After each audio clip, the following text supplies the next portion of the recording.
I'm gonna teach you how to say today is. 今日係 today is.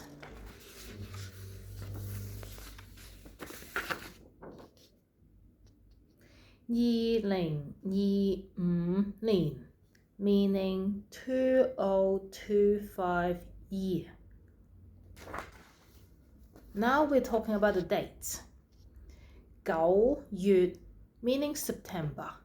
30日 is the 30th of September. So I say that again. 今日係2025年